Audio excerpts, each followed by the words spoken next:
जय हिंद। देखिए, ट्विटर को लेके जो विवाद चल रहा है उसको हम समझते हैं और ओटीटी प्लेटफॉर्म के लिए सरकार ने जो गाइडलाइंस बनाए थे उसके लिए क्या सही और क्या गलत है इसके बारे में समझते हैं हम लोग। और चाइना ने किस तरह से कोरोना वगैरह को लेके किस तरह से भारत का मजाक उड़ाया है इसको समझते हैं। देखिए, पिछले कुछ दिनों से ट्विटर ने कुछ ऐसे काम किए जो उसे नहीं करना चाहिए था, जिसमें सबसे गलत किया उसने हमारे उपराष्ट्रपति वेंकैया नायडू का ब्लू टिक छीन के उनका मतलब अकाउंट कुछ देर के लिए हटा दिया। हालांकि बाद में उसने कहा सफाई देते हुए वापस दे दिया। मोहन भागवत जी का अकाउंट मतलब ज़्यादा दिन से एक्टिवेट नहीं था तो इनका ब्लू टिक छीन लिया। सोच रहा ट्विटर अमेरिका में, उसको क्या पता कि इंडिया में ही आरएसएस के हैं, कितना पावरफुल आदमी है। मतलब जो भी अभी करंट सिनेरियो में जो बीजेपी गवर्नमेंट है उसमें तो जो भी जाता है आरएसएस के थ्रू जाता है, तो इन लोग का लंबा पहुंच है। हालांकि ट्विटर ने कभी कभी सही भी एक्शन लेता है, जैसे हमारी बहन का अकाउंट सस्पेंड कर दिया। ये कुछ ज़्यादा ही बड़बड़ाती रहती थी। अब इनको इंस्टाग्राम पर कोई पूछ नहीं रहा है, बेचारी परेशान है। अब इनका पासपोर्ट भी रिन्यू को लेकर दिक्कत चल रहा है। देखिए, गवर्नमेंट ने एक बहुत सोची समझी और बहुत बेहतर डिसीजन लिया था। अब हर सिक्के के दो पहलू होते हैं, हम दोनों के पॉजिटिव और निगेटिव समझेंगे। गवर्नमेंट ने 2021 में एक नया कानून लाया, बिल पास किया, जिसका नाम था information technology intermediary guidelines and digital media ethics code rule 2021। अभी इतना लंबा चौड़ा नियम है, इसको बस समझिए कि ये नियम आया जो इसमें ये दोनों चीज को कवर करता है। एक ओटीटी प्लेटफॉर्म को करता है, अब ये और सोशल मीडिया दोनों को करता है वहां पर। अब ये ओटीटी प्लेटफॉर्म क्या होते हैं? ओवर द टॉप, जैसे पेंडेमिक आया, लॉकडाउन हुआ, सिनेमा घर में मूवियाँ शूट दिखानी बंद हो गई क्योंकि सिनेमा घर बंद हो गए थे। तो बॉक्स ऑफिस जहाँ पे टिकट कटाया जाता है ना वो फिल्म देखने के लिए, उसे बॉक्स ऑफिस कहते हैं। तो बॉक्स ऑफिस बंद हो गया। अब बॉक्स ऑफिस पे पहले क्या था, टिकट बिकते थे। तो पूरे हिंदुस्तान में जितने सिनेमा घर हैं सब लाइसेंस है, सबको पता है कहाँ कितने सिनेमा घर है। तो उस पर देखा जाता था कितना का टिकट बिका, तो बोला जाता था इस फिल्म ने पहले दिन में 50 करोड़ कमा लिया, इतना कमा लिया। अब ये नहीं सुनते होंगे क्योंकि अब सिनेमा घर बंद है, तो ये ओवर द टॉप प्लेटफॉर्म पे इसको रिलीज किया जाता है। जैसे नेटफ्लिक्स है, अमेजॉन प्राइम है, एमएक्स प्लेयर, कई ठो हैं सब। ओटीटी का तो कोई कमी नहीं है, बहुत सारे हैं सब। अब ये ओटीटी वाले क्या करते हैं, ये फिल्म को खरीद लेते हैं, एक फिक्स अमाउंट दे देते हैं कि भैया ये लो और तुम हमें अपनी फिल्म भेज दो, इतना लेके तुम चले जाओ। अब ये ओटीटी वाले कैसे कमाते हैं लोग? अब ये कैसे कमाते हैं, तो ये हम लोग से मंथली सब्सक्रिप्शन ले लेते हैं, 200-300 जिस हिसाब से रेंज है, या फिर साल भर का ले लेते हैं। कुछ ऐसे भी ओटीटी प्लेटफॉर्म है जो यूट्यूब की तरह काम करते हैं। आप वहाँ मूवी देख सकते हैं, पैसे नहीं लगेंगे, बट बीच बीच में एड्स यानी प्रचार आने लगते हैं सब। जैसे यूट्यूब को भी देखिए ना, अगर आप एक मंथली सब्सक्रिप्शन ले लेते हैं यूट्यूब का, जिसे यूट्यूब प्रीमियम कहते हैं, तो आप प्रीमियम ले लेते हैं तो यूट्यूब को कुछ पैसे दे देते हैं, वो आपको ऐड नहीं दिखाता है, केवल आपको काम लायक चीजें दिखाएगा, बीच में ऐड नहीं आएंगे। तो ये ओटीटी प्लेटफॉर्म कभी कभी अपनी मर्यादा को हिल जाते थे, कुछ ऐसे फिल्म दिखाने लगते थे बिल्कुल अश्लीलता थी या गाली गलौज बहुत ज्यादा था। अब घर में लड़के भी रहते थे तो गवर्नमेंट के ऊपर बहुत प्रेशर भी पड़ता है, तो इसी के लिए कंडक्ट करने के लिए लाया गया था इस चीज को। तो इसमें काफी सारे सुधार किए गए हैं इस ओटीटी प्लेटफॉर्म में। अब इसमें कई सुधार है। अब जिसके तहत आपको पहले जो फिल्म सर्टिफिकेशन दिया जाता है, central board of film certification के द्वारा दिया जाता है, इसे सीबीएफसी। किसी भी मूवी को स्टार्ट होने से पहले इस तरह से एक सर्टिफिकेट देखते होंगे, जिसमें आप अगर देखेंगे अ या यू, ये यू सर्टिफिकेट का मतलब होता है यूनिवर्सल। इसको हम लोग कहते हैं अनरेस्ट्रिक्टेड। यूनिवर्सल या अनरेस्ट्रिक्टेड मतलब ऐसी मूवी में कोई भी गलत चीजें नहीं रहती हैं, नहीं, मतलब एकदम पारिवारिक मूवी, जैसे बागवान कितनी बेहतरीन मूवी है, तो वैसी मूवियों में यू सर्टिफिकेट, उसी कैटेगरी की जितनी अच्छी मूवियां रहती हैं उनको यू कैटेगरी दे दिया जाता है। लेकिन कुछ इसी से मिलती जुलती और भी कैटेगरी रहती है जिसे हम लोग कहते हैं यूए। ये यू का ही है, इसे कहा जाता है कि unrestricted with caution of age. इसमें भी कोई रिस्ट्रिक्शन नहीं है, लेकिन इसमें एक एज बाउंडेशन लगा दिया गया। क्यों? कि भाई कभी कभी हॉरर मूवी होती है, डरावनी मूवी, तो बच्चा अकेले नहीं देख सकता है क्योंकि एज का रिस्ट्रिक्शन है, उसे गार्जियन के पास रख के देखना पड़ेगा। अब इसकी कई कैटेगरी बना दी गई इस नियम के हिसाब से, एज रिस्ट्रिक्शन लगाया गया। देखिए यूए 7, यानी जो 7 साल के लड़के रहेंगे उनके लिए डरावनी मूवियों को नहीं रखना है, बेचारा डर उड़ जाएगा। सर रात में छोटका लड़का डर जाता है रात में ना, तो उसको रात में पेशाब लगेगा तो जाएगा ही नहीं, न तो घर वालों को ले जाएगा, पापा आप गेट पे खड़े रहना। तो पहले ही मूवियाँ में बता दिया जाता है कि भैया यूए 7 रहेगा तो छोटका सबको मत दिखाइए। उसी तरह से यूए 13 साल के लिए, 16 साल के लिए अलग अलग। अब किसी में खतरनाक स्टंट रहेंगे या फिर गाली गलौज रहेंगे, तो होता क्या है कि कुछ गाली गलौज एक्सेप्टेबल होते हैं, चलो भैया इतना तक चलेगा, लेकिन एकदम खुल के गरियाने लगोगे तो वो भी नहीं चलता है। तो वो एज रिस्ट्रिक्शन पे रहता है कि किस एज को देखना चाहिए। अगर एज रिस्ट्रिक्शन मान के चलिए 13 साल है, कोई 12 साल का लड़का देख रहा है तो वो खुद ही गलत कर रहा है, तो इसमें गार्जियन के प्रेजेंस में उसे देखा जा सकता है। इसके अलावा एक और सर्टिफिकेट होता है जिसे हम लोग कहते हैं व या ए, ये तो एडल्ट होते हैं 18 साल से ऊपर का। इसमें अश्लील मूवी भी आ जाती हैं या गाली गलौज ज्यादा रहता है, ये सब भी इसमें आ जाते हैं सब। अब एक एस होता है, एस हम लोग नहीं देखे होंगे, ये स्पेसिफिक चीज़ों के लिए दिखाया जाता है। जैसे मान के चले किसी डॉक्टर को पोस्टमार्टम में क्या क्या चीज़ें होती हैं उसको अगर एक मूवी के तौर पे दिखाना है तो वो उसमें दिखा सकता है। साइंटिस्ट के लिए या कोरोना को किस तरह से कोरोना वैक्सीन का जीनोम सीक्वेंसिंग किया जाता है तो उसको एक बड़े से मूवी कन्वेंशन हॉल में अगर दिखाएंगे इस तरह से तो उसके लिए स्पेसिफिक एस का यूज किया जाता है। तो ये 4 टाइप के जो होते हैं ये हम लोग के मतलब पहले से सर्टिफिकेशन दिए जाते थे। आप मूवी शुरू करेंगे तो आपको पता चल जाएगा कि किस कैटेगरी की मूवी है शुरुआत के 10 सेकंड में इस सर्टिफिकेट को देख के। इस नियम में OTT प्लेटफॉर्म को कहा गया है कि आपको अगर कोई मूवी रिलीज हो जाती है तो उसके बाद भी अगर गवर्नमेंट कहती है कि उस चीज को काट दीजिए तो काटना पड़ेगा। जैसे तांडव मूवी में कोई सीन को लेकर गवर्नमेंट ने कटवा दिया था तांडव मूवी को, तो उसके बाद से वो उसका जो विवाद था उसको काट दिया गया। इस नियम में कई सारे और चीजें दिए गए। इसमें ना जो सोशल मीडिया के लिए जो सेक्शन बनाया गया, अब सोशल मीडिया में हर चीज आता है, व्हाट्सअप, ट्विटर, फेसबुक, ये सब चीजें आ जाती हैं। तो उसमें नियम काफी अच्छा गवर्नमेंट ने बनाया। सबसे पहले उन्होंने कहा कि भाई आपको फर्स्ट ओरिजिनेटर का पता करना पड़ेगा कि सबसे पहले इसको किसने डाला। जैसे किसी वीडियो से बवाल मचता है तो सबसे पहले किसने डाला, या किसी पोस्टर से होता है तो किसका, तो ओरिजिनेटर का पता चल जाएगा। उसके बाद इसने कहा कि एक ऑफिसर आपको क्या करना पड़ेगा, इंडिया में क्या करना पड़ेगा, अपॉइंट करना पड़ेगा, जो ग्रीवांसेज यानी शिकायतें सुने लोगों की कि भैया इस चीज को हटाना है यहाँ है। अब उसको क्या करना पड़ेगा, 15 दिन में आपको उस शिकायत को हटाना पड़ेगा। बहुत बार ऐसा होता है किसी के MMS वायरल कर दो, बेचारा का पूरा लाइफ खराब हो जाता है। तो ऐसे चीज़ों को 15 दिन के अंदर अंदर आपको हटाना पड़ जाएगा। ये गवर्नमेंट ने इस नियम में कहा था जो बिल्कुल बेहतरीन था। इसके अलावा कहा था गवर्नमेंट ने कि मंथली आपको रिपोर्ट फाइल करना पड़ेगा कि इस महीने आपने किस कैटेगरी के शिकायतों को हटाया, ताकि गवर्नमेंट उस पर और अच्छे से नजर रखे कि किस कैटेगरी के शिकायत आ रहे हैं। जैसे किसी के MMS का, या धार्मिक टिप्पणी कर देना, या किसी की राजनीतिक टिप्पणी करके छवि खराब कर देना, उस टाइप के ये चीज़ों को इसमें कहा गया था। तो ये तो बेहतरीन बात थी। अब सारे सोशल मीडिया ने इसे मान लिया, ट्विटर ने इसको नहीं मान रहा था। हालांकि इसमें एक और चीज़ थी जो गवर्नमेंट यहाँ छुपा रही है। गवर्नमेंट ने कहा था कि अगर हमें कोई चीज़ अनअप्रोप्रिएट लगेगी, ऐसा लगेगा कि ये चीज़ ठीक नहीं है, तो आपको वो चीज़ें भी हटानी पड़ेगी। तो ट्विटर ने कहा कि इस तरह से तो आपने तो कोई डिफिनेशन ही नहीं दिया ना कि आपको कौन सा चीज़ अच्छा लगता है या कौन सा चीज़ खराब लगता है। तो आप तो किसी चीज़ को कहेंगे हटा दीजिए, तो फिर हमारा तो एक तरह से आप मेरे मुँह पर लगाम लगा दिए आप यहाँ पे। इस पर हम आगे आते हैं, अभी चर्चा करेंगे। तो गवर्नमेंट की बात ट्विटर नहीं मान रहा था। तो हालांकि ट्विटर को भी देखिएगा, उसका भी कहना 100% गलत नहीं था, क्योंकि गवर्नमेंट पहले डिसाइड करेगी ना कि हम ये कैटेगरी बोलेंगे तो तुम उसे हटा देना। लेकिन गवर्नमेंट ने सीधा ये कह रही है कि हमको जो चीज़ अनअप्रोप्रिएट लगेगी हम आपको बोलेंगे आप 24 घंटे के अंदर उसको हटाइए। यहाँ पे ये तो भाई फिक्स कीजिएगा ना किस चीज़ को हटाएंगे। उस तरह पता चला कि कोई बात सही भी है, पब्लिक की कोई डिमांड है, गवर्नमेंट ने कहा कि भाई इससे तो हमारी छवि खराब करेगी, ट्विटर को कहो तो हटा दे, तो ऐसा भी नहीं चलेगा। तो बड़ा सारा घमासान हुआ इसमें लेके। तो ट्विटर मान ही नहीं रहा था, बाकी सब मान गए। तो गवर्नमेंट ने ना ट्विटर को भी कमजोर नस पकड़ लिया। 2002 में इंफॉर्मेशन टेक्नोलॉजी एक्ट सन 2000 में एक नियम आया था जिसमें कई सारे सेक्शंस थे। उसका जो सेक्शन 79 था ये किसी भी सोशल मीडिया को बड़ा अच्छा आज़ादी देता था।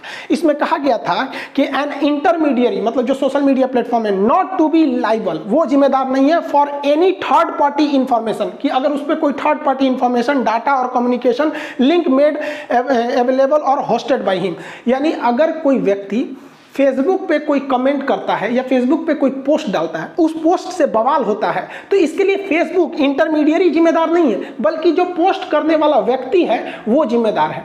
तो ये सारी सोशल मीडिया को ये अधिकार मिला था। गवर्नमेंट ने ट्विटर से ये अधिकार छीन लिया, कहा कि ना अब ट्विटर पे भी केस हो जाएगा, क्योंकि ट्विटर हमारी ये बातें नहीं मान रहा है तो उस पर भी केस हो जाएगा। तो ट्विटर का मन ठंडा गया कि ना ना ना भाई, हम आपका ये वाला भी बात मानेंगे, हमको ये वाला भी प्रोटेक्शन दीजिएगा। इसलिए ट्विटर पे भी केस होना चालू हो गया सब। यहाँ पर समझ में आ रहा है कि नहीं आ रहा? तो इसमें देखिए हम लोग को भी सोच समझ के रखना चाहिए, क्योंकि गवर्नमेंट जो है वो ट्विटर को पूरी तरह से बैन नहीं करेगी, क्योंकि मोदी जी और उनके पूरे मंत्रिमंडल को पता है कि ये सोशल मीडिया की ज़रूरत कितनी है। और इन लोगों का कैंपेन भी देखेंगे तो सोशल मीडिया पे बहुत ज़्यादा रहता है, बट ये पूरी तरह से खुला छूट भी नहीं देना चाहते हैं। नाइजीरिया ने क्या किया है, ट्विटर को बैन लगा दिया। इंडिया में बैन नहीं होगा, बट पैरेलल कू ऐप को भी क्या किया जाएगा, प्रमोट किया जाएगा। बट कू उस तरह से सक्सेस नहीं हो पा रहा है जिस तरह से ट्विटर है, और कू की बातों को भी उस तरह से नहीं सुना जा रहा है जिस तरह से ट्विटर की बात को, क्योंकि ट्विटर पर जब आप कुछ कहते हैं तो पूरी दुनिया देख सकती है। अब ये कू उस तरह से पूरी दुनिया में है नहीं यहाँ पे। तो कई बार ऐसा होता है कि दुनिया में इस चीज़ की बदनामी ना हो, इसलिए आदमी जल्दी सरकार उस बातों को सुन लेती है। जैसे कभी कभी कोई चीज़ होता है ना कि जैसे समाज में ना आए इसलिए जल्दी से निपटा दो इस चीज़ को, तो ये भी है। अब गवर्नमेंट अगर यहाँ ऐसा कहेगी कि हम जो चीज़ों को बोलेंगे तुम उसे हटा दो, तो इसका मिसयूज भी हो सकता है।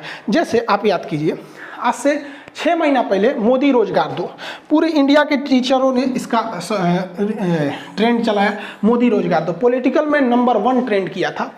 6.4 मिलियन ट्वीट, इस पे कितने ट्वीट्स को डिलीट किए गए थे, बहुत सारे ट्वीट को डिलीट किए गए। तो इसमें कोई गलत तो है नहीं भैया, रोज स्टूडेंट ऊब चुके थे सब, इसलिए मोदी रोजगार दो का ट्रेंड चलाया गया। या फिर आप 1 साल पहले देखिएगा, मोदी रोजगार दो से पहले speak up for railway and SSC student, इसको अमेरिका के लोगों तक ने देखा। ये लोग इंडिया के ही हैं, अमेरिका में सेटल हैं, तो वहाँ पे तो बहुत अच्छी बात है, यहाँ से लोग वहाँ जाके सेटल रहते हैं, तो कम से कम भारत की बातों को भी तो सुनते हैं लोग। तो इस तरह से भी अगर गवर्नमेंट करेगी तो गलत है, क्योंकि गवर्नमेंट ने डिसाइड नहीं किया कि वो किस चीज़ को कहेगी हटाओ और किस चीज़ को कहेगी कि नहीं हटाओ।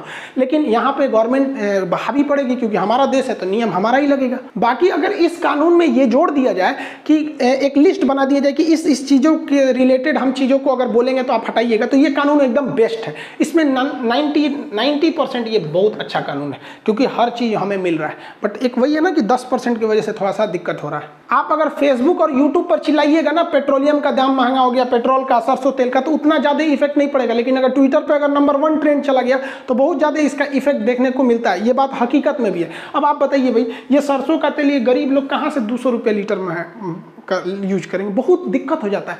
अब पेट्रोल का प्राइस भैया 100 रुपया हिल गया, ये बहुत गड़बड़ है। ऐसा नहीं है कि मजबूरी में हिला है, ऐसा नहीं है, क्योंकि गवर्नमेंट ने पेट्रोलियम कंपनियों को छूट दे दिया कि मतलब वो उसके ऊपर डिपेंड कर दिया कि अगर इंटरनेशनल में थोड़ा भी ऊपर नीचे होता है तो आप भी घटा बढ़ा सकते हैं। एक महीना में 15-17 बार अगर पेट्रोल के दाम में बढ़ोतरी और उसको कंट्रोल किया जाता है तो गड़बड़ बात है। आपको लगता है कि भैया ऐसा है, तो देखिए ध्यान से समझिए पूरा गणित। पेट्रोल जिसमें को मापने का एक इंटरनेशनल तरीका होता है बैरल, ये ड्राम को बैरल बोलते हैं, देहात में इसको लोग ड्राम बोलते हैं। इसमें 159 लीटर पेट्रोलियम आता है, ठीक है। अब ये हमेशा याद रखिएगा, एग्जाम में क्वेश्चन पूछता है, सोचा एक गलती करके मत आ जाना, ऑप्शन बी पे लिखा रहता है। तो ये हो गया आपका 159 लीटर एक बैरल में। पेट्रोलियम के प्राइसिंग का पूरा खेल समझिए। 2021 का तुलना हम लोग 2013 से करके देखते हैं, तो 2021 में $70 प्रति बैरल पेट्रोलियम जो क्रूड ऑयल मिल रहा है। तो पेट्रोलियम से फिर इसको पेट्रोल डीजल अलग अलग चीज़ बनाया जाता है, इसमें सरकार की भी कुछ कॉस्टिंग आती है। अब यहाँ क्या होता है, ना किसी को डॉलर समझ में आता है ना बैरल समझ में आता है। तो बैरल तो बता दिए 159 लीटर होता है। अब हम इसको कैलकुलेट करके आपको बता देते हैं। इसमें 70 में 72 से गुणा कर देते हैं तो ये रुपया में आ जाएगा, इसमें गुणा कर देते हैं 159 से तो लीटर में आ जाएगा। तो अभी सरकार को जो कच्चा तेल यानी क्रूड ऑयल मिल रहा है वो 31 रुपया प्रति लीटर मिल रहा है। अब इसको सरकार रिफाइन करके बेच रही है 105 रुपया, अलग अलग राज्यों में कहीं 102 है, कहीं 105 106, अलग अलग राज्यों में। इतना भयानक मार्जिन है, जबकि सरकार को प्रति लीटर अगर इसको बेचे पेट्रोलियम को, अगर ये 50 रुपये भी बेचती है सरकार ना, तो भी इसको प्रॉफिट आता है। क्योंकि प्रति लीटर अगर इसको देखते हैं लोग ना, तो 7 रुपये इसकी मार्जिन, मतलब पर लीटर 7 रुपये कॉस्टिंग आ जाएगी, एक रफली आंकड़ा मिला लीजिए तो। लेकिन एकदम फ्री, मतलब एकदम सस्ता भी नहीं दे सकती है गवर्नमेंट, क्योंकि उसके अपने भी कुछ खर्चे होते हैं। भले बोल दिया गया है कि वैक्सीन देंगे फ्री में, तो वैक्सीन का पैसा नहीं लेंगे तो कहीं और से पैसा लेंगे। तो इतना लंबा मार्जिन रखा गया है पेट्रोलियम पर। अब आप इसकी तुलना करिए पहले के वक्त में, 2013 में इंटरनेशनल मार्केट में क्रूड ऑयल का प्राइसिंग बहुत हाई था। उस समय $110 प्रति बैरल पेट्रोल था, तो पेट्रोलियम मतलब क्रूड ऑयल था। अगर इसको हम चेंज करते हैं इसी फॉर्मूला से, तो उस वक्त पेट्रोल था 49 रुपये प्रति लीटर, गवर्नमेंट को आता था। अब इसको रिफाइन वगैरह करके गवर्नमेंट इसमें करके टोटल इसे 80 रुपये में बेचती थी। तो उस वक्त गवर्नमेंट का मुनाफा ज़्यादा नहीं रखा गया था पेट्रोल पे, जबकि अभी बहुत भयानक मुनाफा है। अब ये ओपन मार्केट में आप इस डाटा को आराम से देख सकते हैं, ऐसा नहीं है कि इसको कोई छुपाएगा, पूरी ट्रांसपेरेंट रहती है कितना रेट रहता है। तो यहाँ इस वजह से थोड़ा सा पेट्रोलियम ज़्यादा हो जाता है। अब भाई जो इंसान EMI पे गाड़ी लिया है बेचारा, अब वो छोटी मोटी जो ड्यूटी करते हैं लोग, 15-20 हज़ार जिनकी सैलरी रहती है, तो कहाँ से भरवा पाएंगे 110 रुपये 105 रुपये लीटर पेट्रोलियम। अब ये सब चीज़ें जब ट्विटर पे जाने लगती है तो गवर्नमेंट पे प्रेशर पड़ता है। ऐसा नहीं है कि गवर्नमेंट सुधार नहीं सकती है, इससे बुरे बुरे दिन हम लोग देखे हैं लोग। 1991 में भारत का सबसे काला दिन था। उस समय प्रधानमंत्री PV नरसिम्हा राव थे और वित्त मंत्री थे आपके मनमोहन सिंह के पास था वहाँ पे। तो उस समय हम लोग के पास केवल $3 बिलियन फॉरेन रिजर्व था। अभी के वक्त में कितना है, 605 बिलियन डॉलर है, लेकिन उस वक्त केवल 3 बिलियन डॉलर, यानी हमारे पास केवल 15 दिन का पैसा बचा था। तो हम उस स्थिति से भी उभर के आ गए क्योंकि अच्छे स्टेप लिए। उसके बाद गुजराल साहब आए, लुकिस्ट पॉलिसी पे ज़्यादा ध्यान दिए, फिर अटल बिहारी वाजपेयी आए, मनमोहन सिंह आए, अब मोदी जी चला रहे हैं। तो अभी के वक्त में ना इकोनॉमी बहुत अच्छे से संभालने वाला कोई दूर दूर तक दिखाई नहीं दे रहा है। अब इकोनॉमिस्ट में थोड़ी सी कमी है यहाँ पर। जिस तरह से मनमोहन सिंह का स्पेशली पूरी दुनिया जानती है उसको इकोनॉमी के हिसाब से, क्योंकि उनके जो इकोनॉमिस्ट हैं, जो उनकी सोच समझते हैं, उनकी तो विपक्ष भी बात बोलते हैं इस बात को। उस कैटेगरी का भी इकोनॉमी संभालने वाला नहीं मिल पा रहा है। लेकिन उनके इकोनॉमी में भी घोटाले सबसे भयानक हो गए थे। अब महंगाई बढ़ाने के लिए विपक्ष भी कम नहीं है। अब विपक्ष, एक बार मोदी जी से गलती क्या हो गया, बोल दिए कि पकौड़ा बेचना भी रोजगार है। अब विपक्ष वाले हर चौराहे पे पकौड़ा छानने लगते थे, सब मोदी जी को बदनाम करने लगते थे, सब प्रधानमंत्री वगैरह। अगर आपके जी टीवी स्टूडियो के बाहर कोई पकौड़े बेचता है और शाम को 200 रुपया कमा करके घर जाता है, उस व्यक्ति को आप रोजगार मानोगे कि नहीं मानोगे? मानोगे कि नहीं मानोगे? अरे भाई, सबसे मिस्टेक हो जाता है, हमारे मोदी जी से भी हो गया, लेकिन विपक्ष पीछे ही पड़ गया।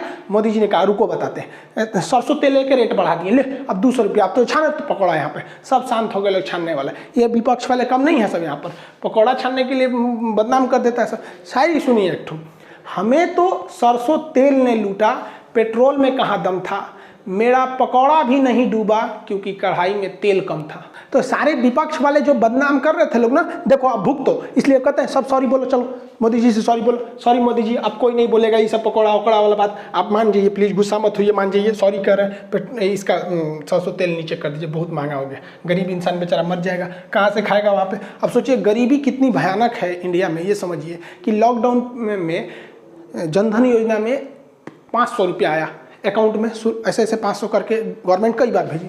उस 500 रुपये के लिए बूढ़े लोगों को हमने देखा है जो सीधा खड़ा नहीं हो पा रहे थे, बेचारे 4-4 घंटे वो लाइन में लगे थे 500 रुपये के लिए। अब इस 500 रुपये में अगर वो 200 रुपये वाला सरसों तेल खरीदते हैं तो कहाँ जाएंगे? 500 रुपये के लिए इस तरह से लाइन लग जाती है। और ये सब बातें जो ट्विटर पे आती है तो फिर बाहर भी देखने को मिल जाता है ये सब चीज़। और सरकार भी एक दिन नया हम लोग को कहानी सुना रही है। अब जैसे मान के चले कोवैक्सीन का तो 28 दिन था, स्पुतनिक का 21 दिन, इसमें चेंजिंग नहीं हुआ है, लेकिन कोविडशील्ड में सोचो एक को कहानी डेली सुनिए, पहले 28 दिन पे, फिर 56 दिन पे, फिर कहा गया 90 से 120 दिन पे लगाइए यहाँ पर। अब इसमें हम बोली सुन गए अपने घर पे मम्मी से, हमारी मम्मी को फर्स्ट डोज लगाए हुए 56 दिन हो गए थे, लगभग 15 दिन पहले 56 दिन हो गए थे। तो मम्मी कही कि हम दूसरा डोज लगवा लेते हैं। हम कहे नहीं मत लगाइए, सरकार ने कहा है कि 90 दिन पे लगाइएगा तो इम्यूनिटी और अच्छी हो जाएगी, सरकार के पास डाटा है, प्रूफ है, वो प्रूफ के हिसाब से बोलती है, ऑथेंटिक। तो कहे ठीक है हम 90 दिन पे लगाएंगे। तो अभी उनका लगभग 80-82 दिन हो गया फर्स्ट डोज लगे हुए। अब इधर सरकार एक नया नियम लाने जा रही है कि नहीं 60 दिन पे वैक्सीन ठीक था। हमारी मम्मी 56 दिन पे लगवाने जा रही थी, हम रोक के उनको लगा दिया, अभी हेल गया, 80 दिन हेल गया। अब मम्मी हमको करिए रे तोरा पढ़े ले कौन फायदा, तोरा कुछ अता पता नहीं है यहाँ पे। हम कहिए भाई हम कोनो वैज्ञानिक थोड़े हैं, गवर्नमेंट के ऑफिशियल डाटा से हमको लगा पूरा रिसर्च करके किए होगे। अब बोली सुन गए हम यहाँ पर। अब सरकार कह रही है कि विपक्ष बदनाम कर रहा है, गलत अफवाह फैला रहा है। तो एक काम कीजिए, आप ये जो मोबाइल पे कोरोना वाला कॉलर ट्यून बजता है ना, इसको हटा के और कहिए कि सरकार की हर नीतियाँ अच्छी हैं, हर एक डाटा एकदम अच्छा है, आप विपक्ष के बहकावे में मत आए। अब ये कॉलर ट्यून बचेगा यहाँ पर। भाई आप एगो फिक्स कीजिए ना कि पूरा पब्लिक परेशान है, नहीं तो कुछ दिन में सरकार क्या कहेगी, एक के साथ दोनों वैक्सीन लगा लो, एगो दाहिना हाथ में एगो बायां हाथ में, एगो पीछे लगा लो, बूस्टर उड़ जाए एकदम, corona proof, bullet proof, water proof. अभी कोरोना का दर्द कम नहीं हुआ था, हमारा पड़ोसी चाइना इतना गलत काम किया है कि उसने अपनी जो भोंपू मीडिया है उसकी ग्लोबल टाइम्स, मतलब उस जो देखिए ग्लोबल टाइम्स में वही छपेगा जो सरकार बोलेगी। उसने G7 की जो मीटिंग हुई थी, हम पिछले वीडियो में बताए थे कि चाइना के खिलाफ किस तरह BBW प्रोग्राम चलाया गया, उससे बौखलाया, इतना खराब कार्टून बनाया, पूरी दुनिया को बुरा लगा होगा। ईसाई धर्म के इसमें मतलब कार्टून बना दिया गया यहाँ पे। अब ईसाई धर्म का एक लास्ट सपर एक बहुत फेमस ये एक आर्ट था, लियोनार्डो दा विंची। इसमें ईसा मसीह को लास्ट में यही दिखाया गया कि यहीं पे वो लास्ट में अपने अनुयायियों के साथ भोजन वगैरह कर रहे थे। ये काफ़ी फेमस है ईसाई धर्म के लिए। अब चाइना इसकी तुलना G7 की मीटिंग से किया। अब इसमें उसने क्या किया कि लास्ट सपर का सेम वो लगाया और यहाँ बीच में अमेरिका को बैठाया। हम आपको बताए थे कि अमेरिका ही इसकी अगुवाई कर रहा है, जो BBBW प्रोग्राम में, जिसमें भारत भी को भी शामिल करने की बात की गई। अब अमेरिका को बैठाया, इसके बगल में जापान को कुत्ता बना के बैठा दिया, इधर ब्रिटेन को बनाया, कनाडा को, किसको बनाया, फ्रांस वगैरह को, इससे बहस नहीं है। लेकिन भारत को इसने स्टेबल पर नहीं बैठाया, क्योंकि हम आपको कल के वीडियो में बताए थे कि G7 का भारत परमानेंट मेंबर नहीं है, वो पर्यवेक्षक है, उसमें शामिल होता है। तो देखिए भारत को उसने हाथी का शक्ल दिया और यहाँ नीचे बैठाया जमीन पर, क्योंकि भारतीय अर्थव्यवस्था को हाथी से तुलना किया जाता है, क्योंकि हमारी इकोनॉमी बहुत बड़ी है बट हाथी की तरह धीमे धीमे चलती है। तो इस चुट्टे ने हाथी का शक्ल दिया। यहाँ पर हम आपको जूम करके दिखाते हैं, आपका खून खोल जाएगा। देखिए इस हरामीपन को, इसको ये हम जूम करते हैं। इन लोगों के साथ क्या किया, ये इनके देश का मैटर है, इनको मुर्गा बनाया, किसी को भालू सियार बनाया, वो अलग मैटर। हमारे देश को देखिए, हमें हाथी से कोई ऐतराज नहीं है, गजराज से हमें, लेकिन इस सुअर के बच्चे ने इस हाथी के पीछे ऑक्सीजन सिलेंडर लगाया। पूरी दुनिया में कोरोना फैलाया चाइना, और हम लोग का मजाक उड़ा रहा है क्योंकि हम लोग का ऑक्सीजन घट गए थे। हमारे यहाँ कम से कम ज़्यादातर लाशें तो केवल ऑक्सीजन की कमी से मरी हैं यहाँ पर। अब ऑक्सीजन विदेशों से मंगाना पड़ा, ऐसे ऐसे देश ऑक्सीजन दिए यहाँ पे, हम लोग को उम्मीद नहीं थी, तो ये मजाक उड़ा रहा है। इसके अलावा आप देखिए यहाँ पर, यहाँ एक सलाइन चढ़ा रहा है, ये गंगा जल को दिखा रहा है, और यहाँ पर एक और सलाइन चल रहा है। अब इसमें अगर ध्यान से आप लोग को दिख नहीं रहा होगा, आप नेट से इसको last supper image of corona Global Times लिखेंगे तो आएगा। इसमें गाय का फोटो है, मतलब ये क्या दिखा रहा है, गौमूत्र दिखा रहा है।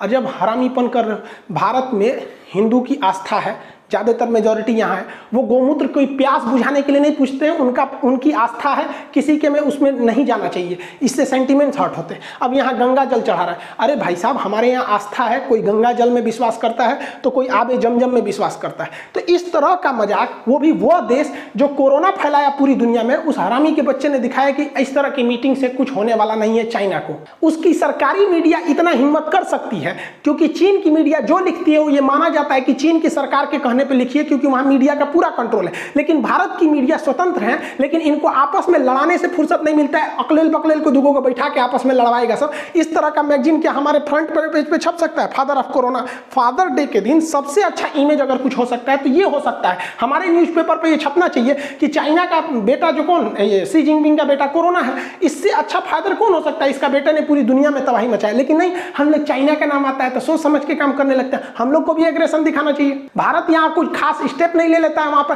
खुल के बोलना चाहिए कि ये कोरोना जो है चाइना की देन है, वो वुहान लैब से लीक हुआ था। जब श्रीलंका में हो रहे अत्याचार की जांच LTT के खिलाफ यूएनओ में हो सकता है, आतंकवाद के खिलाफ जांच यूएनओ में हो सकता है, हमास इजराइल का मामला, इजराइल ने कितने रॉकेट मारे, कितने मिसाइल मारे, इसकी जांच अगर यूएनओ में हो सकती है तो बताइए कोरोना की वजह से चाइना ने इतना कोरोना फैलाया, लाखों करोड़ों लोग की जान गई, इसकी जांच क्यों नहीं होगी यूएनओ में? और अगर यूएनओ जांच नहीं कर सकता तो भाड़ में जाए साला, यूएनओ किस काम का है? यहाँ हमारे यहाँ लाशें बिछ गई, और हम लोग के किसी भारत के किसी बड़े नेता को आप नहीं देखे होंगे जो खुल के चाइना का विरोध किया होगा। चाइना हर जगह अपना दादागिरी दिखा रहा है, वो अमेरिका को कम्पिटिट करना चाह रहा है चाइना, जबकि हमारे यहाँ सॉफ्ट नीति चाइना के प्रति, चाइना का नाम आते एकदम सॉफ्ट नीति हो जाते हैं। ऑस्ट्रेलिया ने कहा जांच होना चाहिए, ब्रिटेन और अमेरिका ने कहा जांच होना चाहिए। कभी सुने भारत के किसी बड़े पद पर हमारे प्रधानमंत्री को ये आलोचना करते हुए कि ये खुल के बोलते हुए कि वुहान लैब से निकला? इसमें क्या डर रहे हैं भाई? जबकि हमेशा उसको फायदा होता है, व्यापार से बंद होगा व्यापार, उसको घाटा हो जाएगा। लेकिन नहीं, मोदी जी भी जब गुजरात के सीएम थे उस समय इतना एग्रेसिव रहते थे,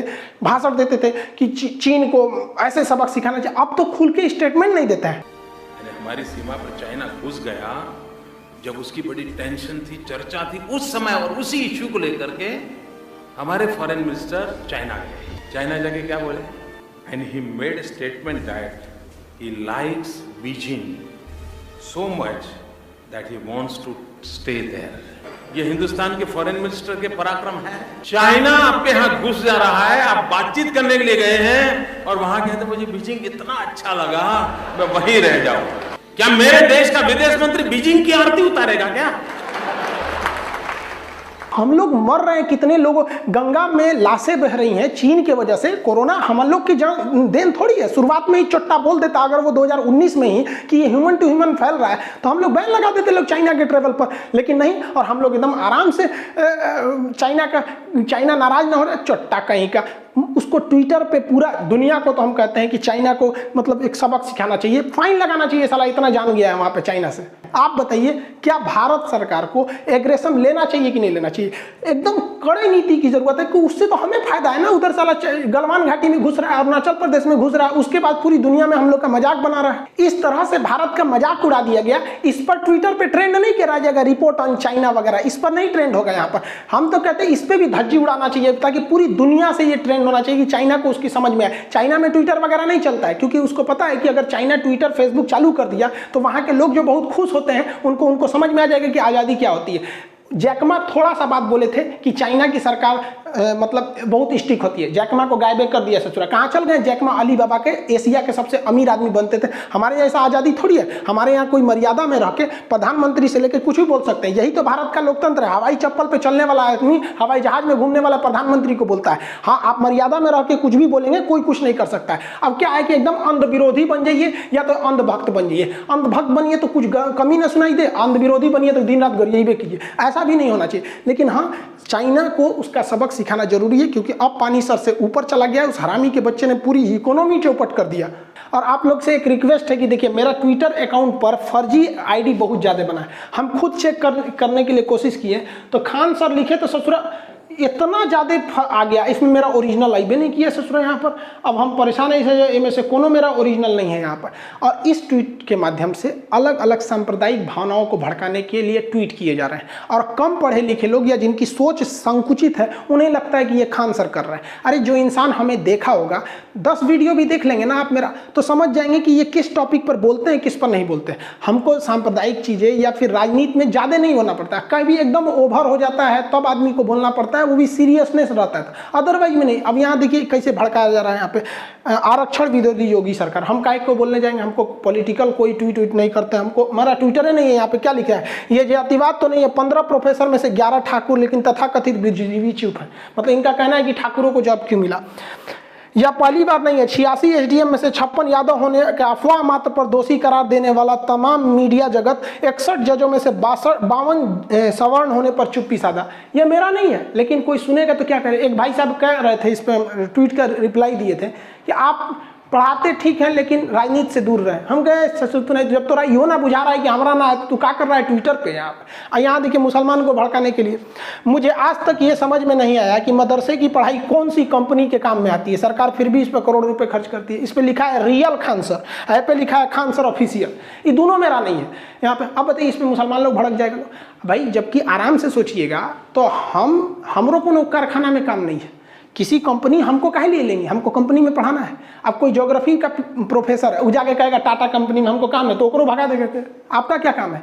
तो किसी भी कंपनी में लिटरेचर का भी कोई काम नहीं रहता है। अब कोई शंकराचार्य आचार्य जी हैं, वो जाके कहेंगे कि टाटा कंपनी में काम, कंपनी में टेक्निकल आदमी का काम होता है। लेकिन इस तरह से कोई जवाब नहीं देता है। सांप्रदायिक मैटर में तुरंत भड़क जाते हैं लोग यहाँ पर, जबकि मेरा है नहीं यहाँ पर। तो प्लीज़ ऐसे लोगों को रिपोर्ट करें। फेसबुक पर मेरा एक नाम से आईडी बना दिया खान जीएस रिसर्च सेंटर, उस पर उल्टा सीधा एडल्ट वीडियो डाल रहा है। तो इससे थोड़ी सी छवि खराब हो जाती है। कम पढ़े लिखे लोगों को लगता है कि भैया ये खान सर ही हैं। आप सबको हम कहते हैं कि भैया देखिए डिस्क्रिप्शन में हम आपको ट्विटर का लिंक दे देंगे। मेरा ट्विटर अकाउंट है Khan GS research centre @Khan sir Patna. @ लिखेंगे तो खान सर पटना। डिस्क्रिप्शन में उसका लिंक दे देंगे, उसको जाकर फॉलो कर लेंगे। तो ट्विटर को हम भी क्या करें, हम सोचते हैं कि कई बार ऐसी घटनाएं होती हैं जो हम सोचते हैं बनाना, लेकिन उसको बार बार यूट्यूब पर नहीं बना सकते क्योंकि यूट्यूब पर बनाने के लिए एटलीस्ट 15-20 मिनट की वीडियोस होनी चाहिए। तो कुछ छोटे वीडियो 5-7 मिनट के रहते हैं, तो उसको सोचते हैं कि ट्विटर पे डाल दें। तो जैसे कुलभूषण जाधव जी का मैटर था, नीरव मोदी को लेकर रेड कॉर्नर नोटिस, ये क्या होता है, या मेहुल चौकसी का जो प्रत्यार्पण था ये क्यों रुक गया, वगैरह वगैरह। तो ये आप अगर कहेंगे तो जो शॉर्ट जानकारी रहती है उसको ट्विटर पे दे देंगे। तो एटलीस्ट वहाँ रहना चाहिए, क्योंकि अगर आप ट्विटर पे रहेंगे तो एक नंबर अच्छे रहेंगे तो हम कम से कम ब्लू टिक ले लेंगे ना। ऐसे बदनामी से तो आदमी बच सकता है। तो डिस्क्रिप्शन में लिंक दिया गया है ऑफिशियल ट्विटर हैंडल का, आप वहाँ जाकर फॉलो कर लेंगे तो आपको ट्विटर पर भी बता देंगे। आई होप आप ये जो नियम आए थे सोशल मीडिया को लेकर उसे समझे होंगे। मिलेंगे नेक्स्ट क्लास में। जय हिंद।